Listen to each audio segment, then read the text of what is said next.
Bob, you've written very strongly about the situation in Gaza this week. What made you want to get into it now?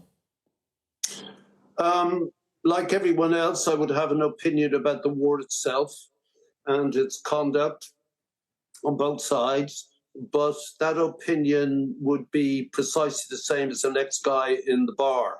When it comes to famine and starvation, I think I have a right to speak. I've had 40 years of doing this. And to be honest with you, Trevor, it enrages me to a point beyond comprehension when I see the images that Sky News were publishing and what Dr. Maynard was reporting from inside Gaza.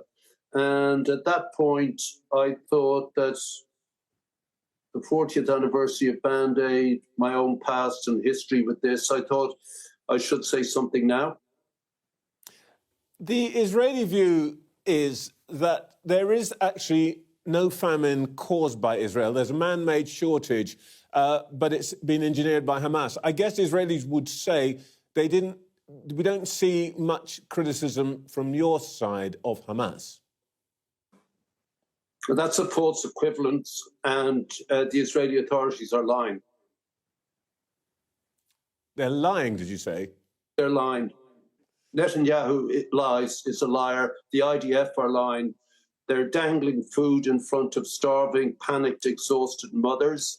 And while they arrive to accept the tiny amount of foods that this sort of set up pantomime outfit, the Ghazi Humanitarian Front, I would call it, as they dangle it, then they're shot wantonly. This month, up to now, 1,000 children or 1,000 people have died of starvation. I'm really not interested in what either of these sides are saying. When you target infants and children, when their wounds are no longer capable of healing, when breastfeeding mothers can no longer do this, then everything goes out the window. Talk about recognizing Palestinian states. This, at this point, is a kind of virtue signaling. It's academic. It doesn't matter.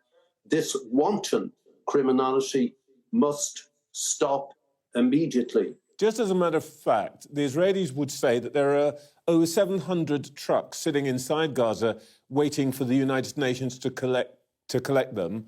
And they say that this is a result of the UN's own incompetence, that this material, they're lying. These food is there. And I don't think there's any argument that food is there, is there?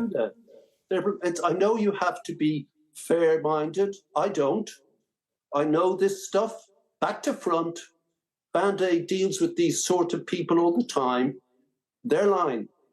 And this is a disgrace.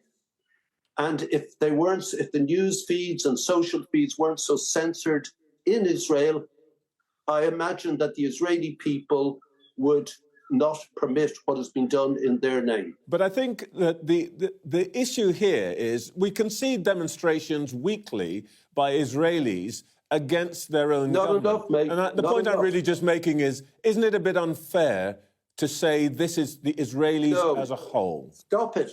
Stop it, Trevor. What's unfair is what's happening to these babies.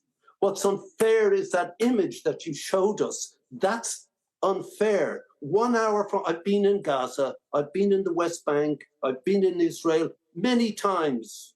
What's unfair is that 1 hour from the hunger, people are sitting down to their unthreatened dinners to turn on the next Netflix soap. 1 hour.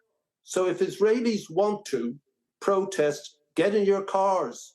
This is very Bob stuff, I know. Sorry about that. Okay. Get in your cars, stuff your cars full of food and drive through that border and let your own army stop you.